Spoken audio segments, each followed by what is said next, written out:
한 주간 잘 보내셨는지. 세상이 계속 시끄러워요.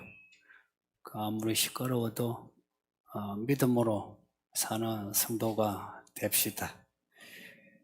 모래 위에 지은 집은 금방 무너져요. 반석 위에 지은 집은 끝도 없어요. 반석은 예수님이십니다.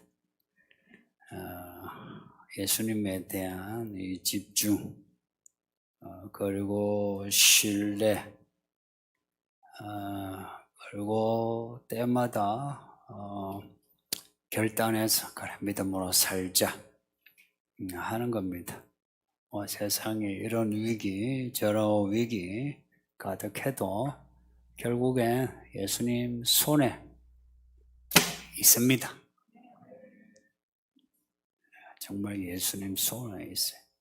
그리고 그 예수님이 진짜 참말로 곧 오십니다. 이걸 어떻게 아느냐?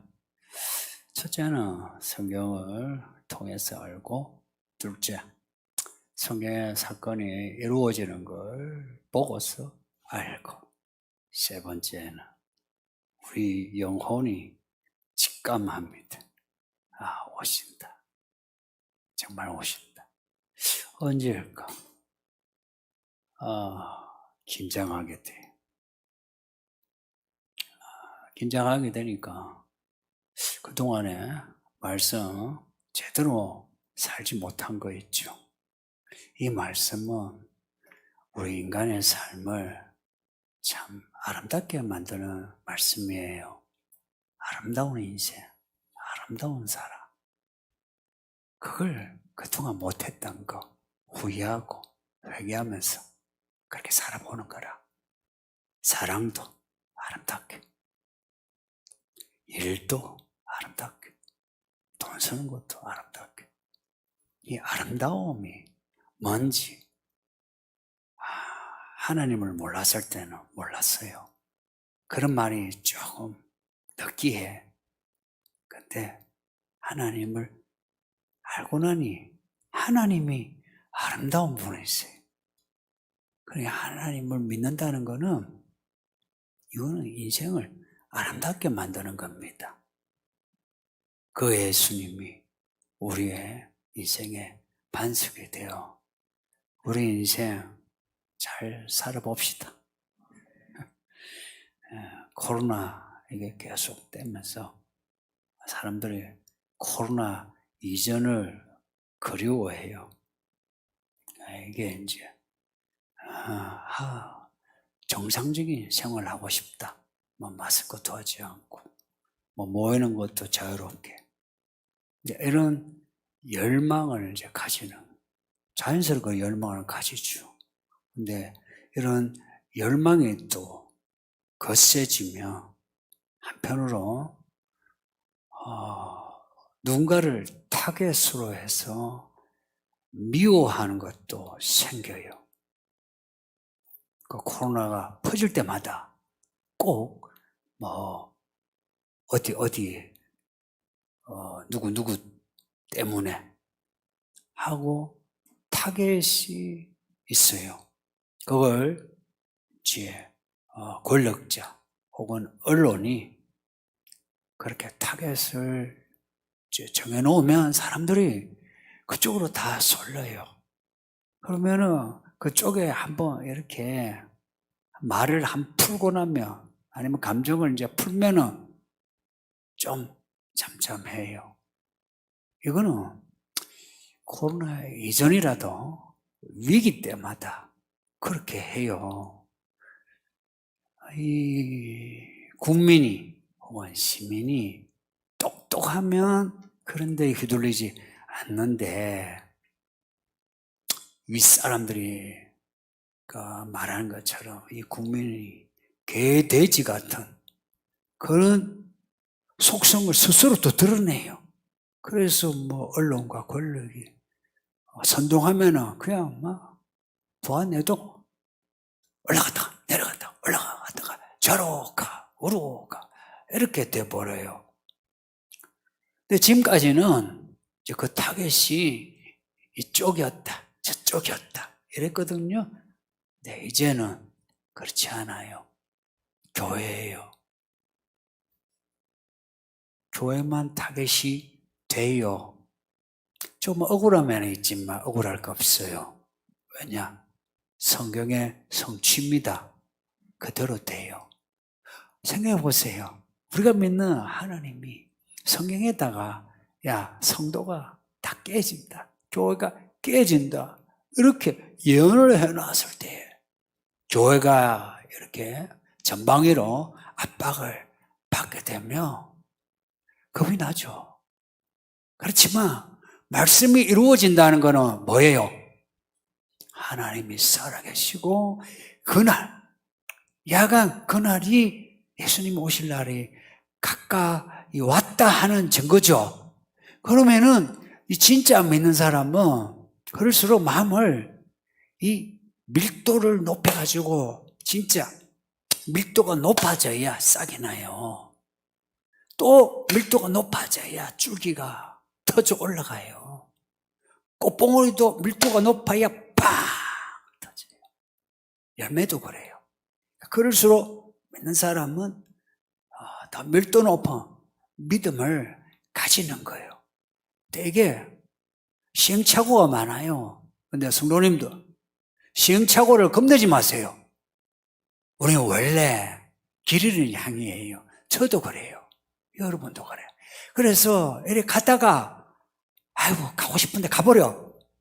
갔다가 아니네 또 와. 또 갔다가 또 와. 문제는 뭐냐? 끝까지 가는 게 관건이에요. 넘어졌다, 뭐 엎어졌다 해도 괜찮아. 끝까지 가면은 이기는 자입니다. 이 말 잊지 마요. 끝까지 가면은 이기는 자가 된다. 지금 여기 있어 막 뜨거운 사람. 근데 끝까지 안 가면 끝이에요. 근데 여기서 미지근하고 약간 날라리 혹은 교회 일진처럼, 교회 일진은 처음 들어보죠. 약간 날라리 위에 일진 그렇게 해도 끝까지 가기만 하면 됩니다. 이게 관건이에요. 끝까지 가려면 어째야 되느냐? 야가 이거 붙잡아야 합니다. 읽으셔야 되고 들으셔야 돼. 뭐 한 개로 듣고 한 개로 흘려보내도 야가 콩나물 물 주면 어때요? 한 바가지 주면 그냥 쫙 다 내려와. 근데 어느 날 보면 이게 쑥쑥 커져가지고 그 콩나물 무침도 하고 국도 해 먹어. 그런 거예요. 끝까지 이 콩나물 항아리 속에 있기만 하면 되는 거예요. 물 주는 분은 하나님이시라.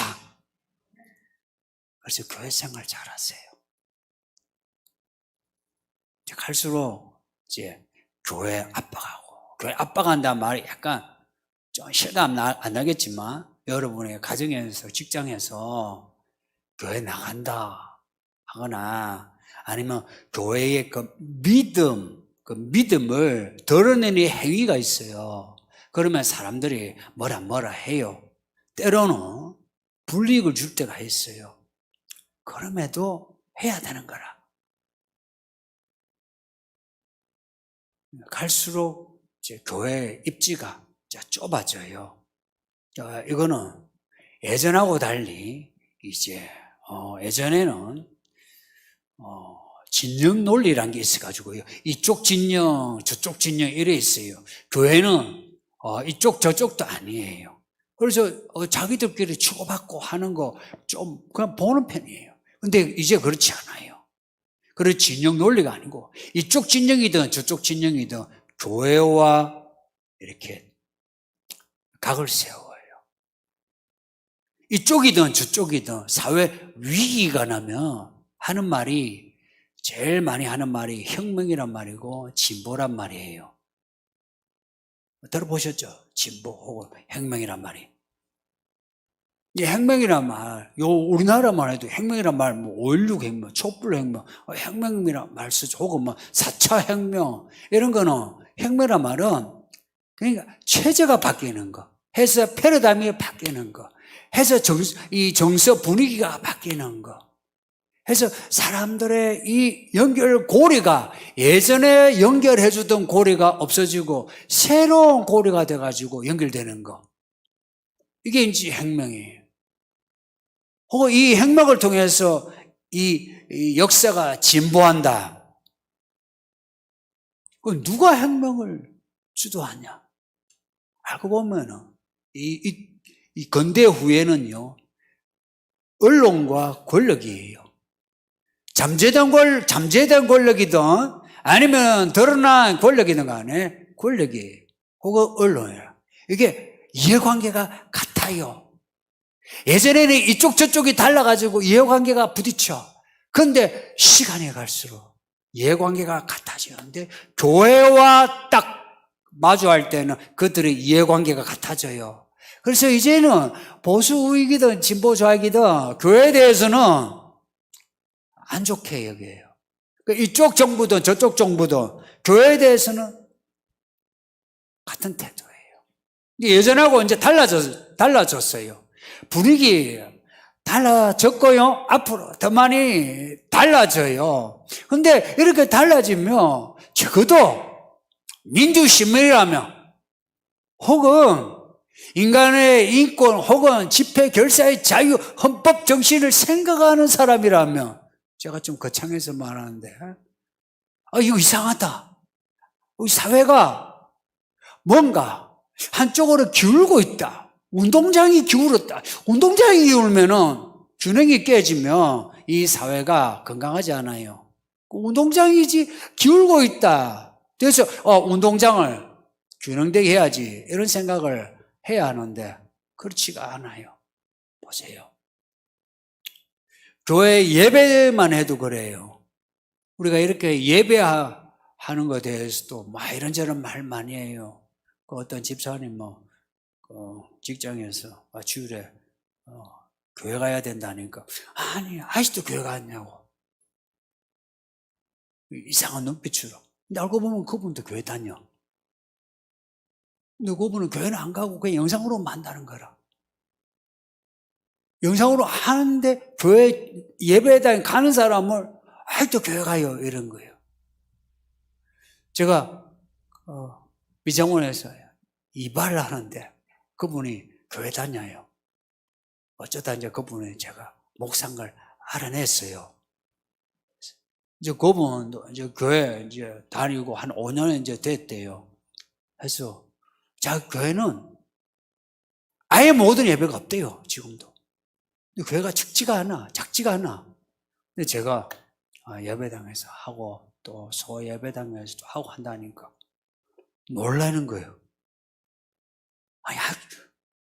이런 시국에 예배를 하냐고. 믿는 사람도 그래요. 게다가 이런 교회와 관련 아니라도 가만히 생각해 보세요. 코로나 이전에 이렇게 마스크를 하지 않으면 벌금을 매긴다. 이거 여러분이 이해가 되겠습니까? 코로나 이전 생각해 보세요. 생각지도 못했죠. 또 백신을 맞지 않으면 직장에서 해고시키고 불이익을 주는 거.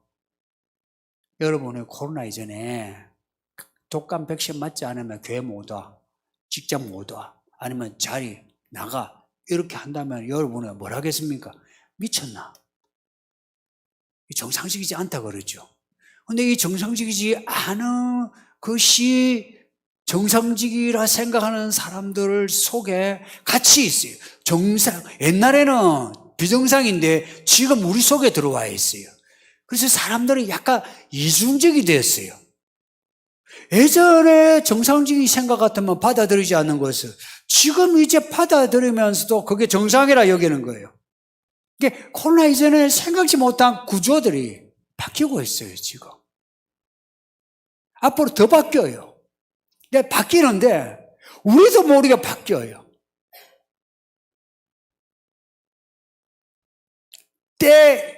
짐승의 특징이 뭔지 아세요? 떼거지로 다녀요. 이 사람들이요, 똑똑한 것 같은데 오히려 이 불안 심리, 공포 심리가 있으면요, 그냥 언론과 권력자가 가자는 대로 가요. 휩쓸려 버려요. 그런 거 있잖아요. 가만히 있다가 사람들이 우르르 몰려가면 여러분 어떻게 한다고요? 뭐 텔레비전 보면 실험하는 거 있죠. 사람들이 갑자기 있다가 우르르 몰려가면은 뭔지 모르게 같이 따라가다가 멍 때리는. 이제 지금 사람들이 그래요. 그리고 이것을 위 상층부는 잘 알고 있어. 재미를 봤어요. 그리고 이 방향으로 이제 세계는 계속 가요.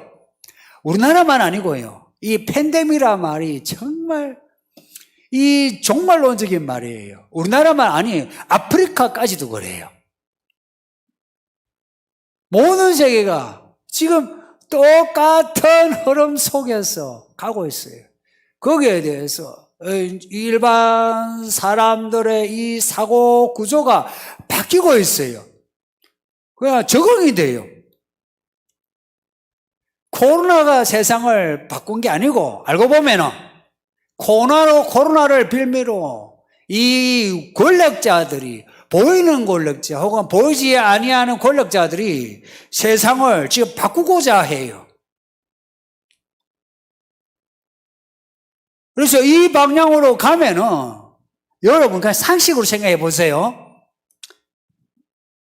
이 상식적인 생각을 하는 이 지식인들이 만든 소설이나 영화를 보세요. 그 인류의 미래 사회가 어떤 사회돼요?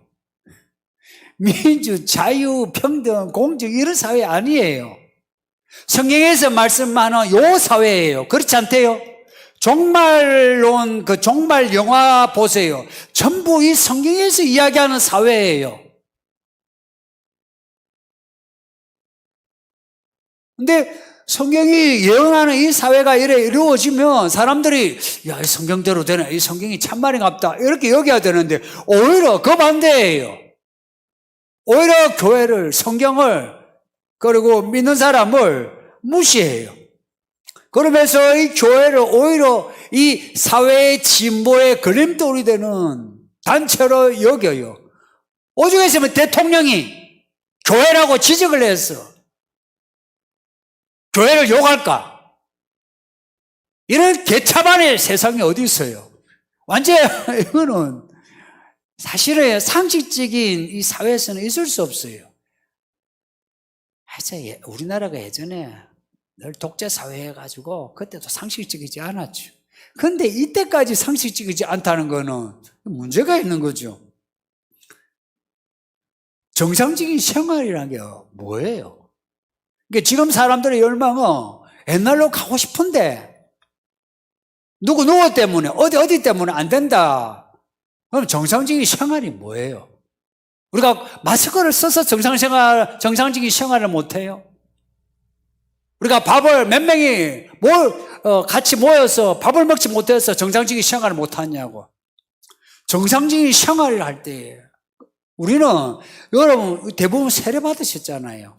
세례를 받았다는 것은 우리가 하나님의 자녀가 되고 우리의 삶의 영역이 하나님의 나라가 되고 그리고 그 체계를 따라가는 게 성도예요. 그렇게 고백을 했지 않아요? 저 여러분에게 뭐 학습을 주고 세례를 이렇게 할 때에 저 진심이에요. 진심으로 믿어요. 그래서 이렇게 고정된 문장으로 묻지 않아요. 원래 교단에서 나오는 문답이 있어요. 그 문답으로 안 물어요, 제가. 제가 진심으로 묻고 싶은 말을 물어요. 그렇게 고백을 했으면 이런 거예요. 믿는 사람으로서 정상적인 생활이 뭔가? 정상적인 생활이 뭔가? 정상성이 뭔가 하는 겁니다. 우리가 성경을 믿는다면 성도의 정상성은 성경에서 찾아야죠. 그죠? 성경에서 찾아야 돼요. 바깥에서 치고 들어오는 정상적인 생활에 대한 열망 이게 아니라 성경 안에서 정상적인 생활이 뭔가를 찾아야 되고 성경의 정상성을 가지고 그것으로 세상을 향해 살아가는 거죠. 근데 그러지 않을 때에 우리는 그냥 세상 사람이 돼요. 오늘 본문의 이 7대접은 세상에 대한 하나님의 심판입니다. 이 하나님의 심판에 대해서 사람들이 의아해하죠. 이 무시무시한 심판을 하나님이 왜 하시느냐? 사랑이신데. 성도님들, 사랑이신 하나님이 하나님의 아들을 우리에게 보내셔 십자가에 죽게 하셨어요. 왜 죽게 하셨을까? 하나님이니까. 다 용서한대, 다 천국 가래, 지옥은 없애주마, 천국을 넓혀주마, 이러시면 되는데 왜 하나님의 아들을 죽기까지 그렇게 하셨을까? 하나님의 의 때문에 그렇습니다. 하나님의 정의예요. 하나님은 의로우셔서 죄에 대해서는 죄의 삭은 사망이라 죽어야 돼요. 그 하나님의 아들을 죽기까지 우리를 사랑하신 거라. 그래서 그 사랑의 그 뿌리는 하나님의 정의예요. 이 심판은 하나님의 정의예요. 하나님의 정의로운 심판이기에 이 말씀을 우리에게 미리 주셔서 내가 너희를 얼마나 사랑하는지 아니? 빨리 돌아오라, 빨리 돌아오라, 빨리 돌아오라고 이미 종말의 시나리오를 우리에게 가르쳐 주셔서 누구든지 성경을 읽으면 이 시나리오를 보고서 와, 그대로 되네. 와, 그대로 되네. 아이고, 그동안 교회 안 나갔는데 교회 나가야지. 아, 그동안 교회 나가긴 했지만 내가 날라리였는데 이제 잘 믿어야지 하고 우리로 하여금 깨닫게 하기 위해서 성경을 주신 거 아닙니까? 만약 성경을 안 주셨으면 어떻게 알아요? 성경을 읽음으로 들음으로 알게 되는 거죠. 이 무시무시한 재앙 우리에게 주시는 거는 이 세상을 하나님이 정죄하시는 거. 이제 너희가 나를 떠나서 너희는 이제 악하고 불의하고 불법적이야. 하나님이 마귀를 악하다신 것처럼 이 세상을 정죄하시고 마귀를 징계하시는 것처럼 세상에 대한 징계가 이 7대접이에요. 이 7대접의 때는 진짜 팬데믹이에요. 이 재앙이요, 이 피가 불이요, 전 세계적이에요. 저는 그 세계가 반드시 온다고 확실히 들어요. 이거는요, 성경을 덮어놔도요, 세계의 흐름을 보면 반드시 그렇게 되고요. 거기에다가 인간의 실수와 악 때문에도 그렇게 되지만 하나님이 초자연적으로 하나님이 그렇게 하시는 거예요. 인간의 실수와 악, 그 다음에 하나님의 초자연적인 징계, 이게 부어지는 때가 오늘 이 본문의 7대접입니다. 그 타겟이 누구냐? 짐승의 표 받은 사람이에요. 짐승의 표, 짐승을 섬긴 사람. 그 짐승이요, 뭐 자기가 나 짐승이요 하겠어요? 하지 않지요. 짐승의 표를 짐승의 표요 하겠어요? 하지 않지요. 좋은 말을 써요. 그래서 이후의 이 세계에는 이제 언어들이 좀 새로워질 거예요. 안 쓰던 언어들이 나오게 되고요. 그리고 포장하는 언어들이 많아져요. 그리고 사람들은 그 포장하는 언어에 그냥 속아요. 알맹이는 안 좋은데 끝이 좋아요. 말이 좋아. 그래서 사람들은 그것을 받아들여요. 언론과 권력자들이 좋아하는 게 이런 거 아니에요? 이렇게 해서 이 사람들을 진짜 돼지로 만들어요.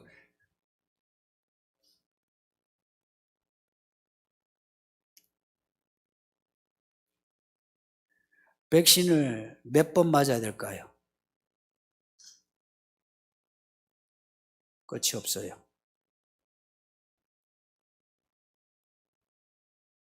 이거는 백신 이야기 있을 때부터 제가 했어요. 2차 접종이라는 거는 들어보지 못했을 거예요. 그죠? 근데 그게 끝이 없을 수밖에 없어요. 왜 그러냐? 오늘 본문에 악하고 독한 종기가 나오는데 이게요, 앞에 7 나팔에도 나와요. 계속이에요. 맞고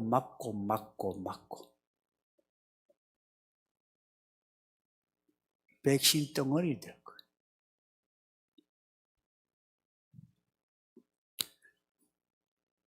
이런 거예요.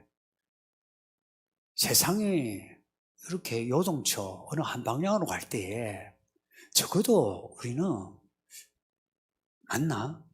따라가야 하나? 그럼 나 어떻게 해야 되지? 고민해야 되지 않을까요? 에덴 동산에서 뱀이 말을 걸죠. 말을 걸 때에 그 말이 말 같지 않으면 듣지 않아야 되죠. 근데 하와가 처음에는 말 같지 않아서 에이 쓸데없는 소리, 선악과 먹으면 죽어 그랬어요. 근데 말을 자꾸 걸어. 말을 자꾸 받아줘. 말을 자꾸 받아주다 보니까 갑자기 선악과가 먹음직 보암직 지혜롭게 할 만해요. 먹음직 보암직 지혜롭게 할 만하다, 이 단어 그 깊은 의미는 여러분 생각해 보세요. 굉장히 좋은 거라. 말 같지 않지만 그 말을 처음에 말 같지 않을 때에 처음에 내치고 끝냈으면 되는데 계속 듣게 되면, 접하게 되면 그냥 보암직 먹음직 지혜롭게 할 만해 보여요. 하와에게 물어보세요. 그거 왜 먹었냐? 그러니까 하와가 뭐라 했어요? 아이고, 뱀이 꿰었어. 자기 잘못이라 하지 않아. 나중에 짐승의 표를 받거나 짐승을 섬겼을 때에 뭐라고 변명하겠어요? 몰라서 그랬다고. 그때 어느 목사가 아이고, 짐승의 표 받으라 해서 받았다고. 짐승인지 몰랐다고. 다 아는데 우리 장로님도 하고 우리 목사님도 하고 집사님도 하는데 나도 그렇게 했다고. 다 그렇게 변명해요. 옛날 독일의 나치 시대 때가 그랬어요. 그 예루살렘의 아이만이라는 책이 있고요, 혹은 나치 시대의 일상사라는 책이 있는데 그 2가지 책은 이런 거예요. 하나는 독일 사회의 권력자, 말하자면 고위직에 있는 사람들이 히틀러를 어떻게 섬겼는지, 어떻게 따랐는지 그 부분이고요. 나치 시대의 일상사라는 책은 일상의 국민들이 어떻게 히틀러를 따르게 되었는지를 잘 보여주고 있어요. 있잖아요. 시간을 두고 천천히 선동해요. 천천히. 이제 처음에는 긴가민가, 아닌 것 같은데 해요. 근데 시간이 지나면 사람들이요, 아니다 한 사람들이, 처음에는 아니다 한 사람이 98%예요. 근데 98%가 조금 있으면 90%가 돼. 좀 있으면 50%가 돼. 좀 있으면 30%가 돼. 좀 있으면 20%가 돼. 좀 있으면 10%가 돼. 내가 10%가 될 때 나는 이 사회에 왕따가 돼. 이 불이익을 내가 못 참는 거예요. 그래서 나도 받아들이는 거예요.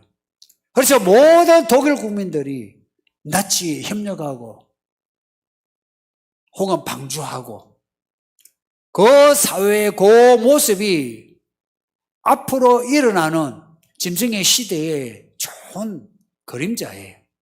그 이야기를 1948년도에 조지 오웰이 1984 책을 썼잖아요. 1948년도에 1984를 썼어요. 48년도로 거꾸로 하면 84년 사니까 1984를 했대. 그 사회에 적어놓은 이 빅브라더의 시대의 이야기가 성경하고 거의 흡사하고, 그리고 오늘 이 시대에 가는 방향하고 거의 같아요. 아직은 그렇게 다 이루어지지 않았지만 이런 거 있죠. 방향이 같아요. 나치 시대에 그 나치가 몇 년을 두고 전체주의로 나아갔던 것처럼 지금이 그렇게 가고 있다는 겁니다. 왜 우리가 이렇게 요한계시록을 공부하냐, 부랴부랴. 그 시대를 준비하기 위해서 그렇습니다. 거기에 휩쓸리지 않기 위해서. 그래서 정상적인 믿음 생활에 뭔가 그 정상성을, 교회는 교회대로 정상성을 가져야만 세상에 휩쓸리지 않아요. 근데 그 정상성을 가지지 않을 때에, 구축하지 않을 때에 그냥 다 모래알처럼 다 흩어져 버려요. 지금 이렇게 앉아있죠. 이 예배 드리는 여러분들, 영상으로 예배하는 여러분들도 이 교회 언제까지 여기에 있을지 많은 사람이 보이지 않게 될 겁니다. 정말 슬픈 말이지만 세상이 달라지면서 구조가 달라지면서 사람들의 구조도 달라져요. 그래서 교회, 성경, 이 교회 생활이라는 게 그 구조 속에서는 자리가 없어져요. 거기에 이제 믿음 생활에 대해 악착같이 하는 사람, 사실 그 사람이 알곡으로 익어가요. 이런 거예요. 세상이 압박할 때에 견디면 견딜수록 알곡으로 익어가요. 그럴 때 가라지는 가라지, 그동안 알곡인 것처럼 보이지만 가라지는 가라지로 표가 나요. 양과 염소로 갈라진다 그러죠. 알곡과 가라지 갈라진다 그러죠. 앞에 14장에서도 알곡과 포도송이로 갈라져요. 그 포도송이는 진노의 포도주 털에 두고 밟아버린다 그러죠. 알곡은 알곡으로 하나님이 챙기세요. 오늘 7 대접은 남은 자들입니다. 이 남은 자들, 포도송이처럼 하나님이 밟으시는데 한번 첫 번째 밟고, 두 번째 밟고, 세 번째 밟고, 네 번째 밟고, 5번째 밟는데 이 대상이 누구냐 할 때 짐승과 관련되는 짐승의 사람들입니다. 이들이 짐승의 사람이라 하는 게 확실한 게 이렇게 재앙이 있으면 있잖아요. 우리가 고통을 겪을 때 힘들어 죽으면 이렇게 이야기하죠. 아이고 하나님 맙소사. 아이고 하나님 좀 도와주세요. 이러거든. 안 믿는 사람도 뭐 부처님 도와주셔야 하던 야가 하나님에 대해서 찾게 돼요. 그런데 이 재앙이 심해지면 심해질수록 사람들이 오히려 하나님을 비방한다 그래요. 그리고 이 7 대접의 때는 성경의 하나님을 대적해요. 성경의 하나님을, 부처나 알라 아니에요. 성경의 하나님을 비방해요. 뿐만 아니라 회개하려 하지 않아요. 하나님을 비방한다면 회개하겠습니까? 회개하지 않아요. 회개하지 아니하고 오히려 하던 악을 그대로 행하고 있어요. 하나님이 이 짐승의 사람들을 하나님이 복수하는 거예요. 앞에 6째 인해서 5째 인해서 순교자들이 제단 앞에서 기도하고 있죠. 언제 우리를 위해 복수하겠냐고. 우리의 피를 갚아달라 그래요. 피를. 그래서 이 7 대접의 때에는 피입니다. 피. 그 복수가 7 대접이에요. 오늘이 2021년 9월 12일입니다. 2021이라는 숫자가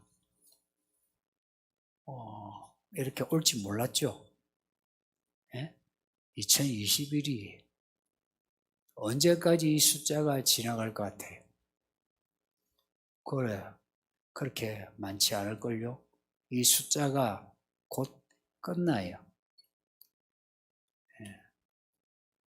요한계시록을 읽게 하고 듣게 하는 것은 이 시간 속에 일어나는 사건을 우리로 하여금 보게 하면서 이 말씀을 통해서 시대를 파악하라는 것입니다. 11절 보세요.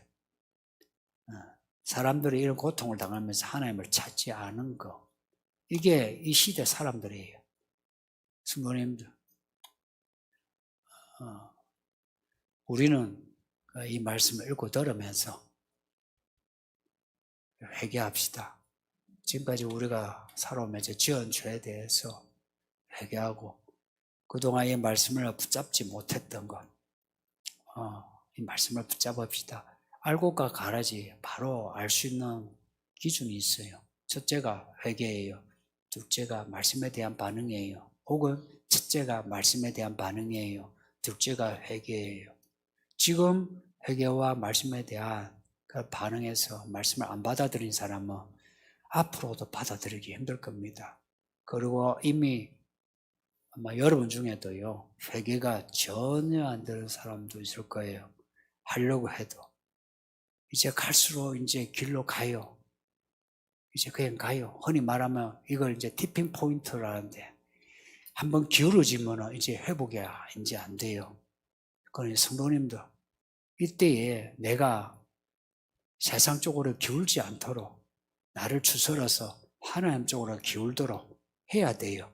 세상은 저쪽으로 가지 마. 우리는 더욱더 하나님 쪽으로 감으로 우리의 믿음이 세상 가운데 드러나야 돼요. 드러나는 것을 두려워하지 마세요. 여러분의 가족과 여러분의 직장에 두려워하지 마시고 끝까지 믿음으로 사셔서 이긴 자가 되시기를 예수 이름으로 축복합니다. 예, 말씀을 생각하면서 우리 합심해서 기도합시다.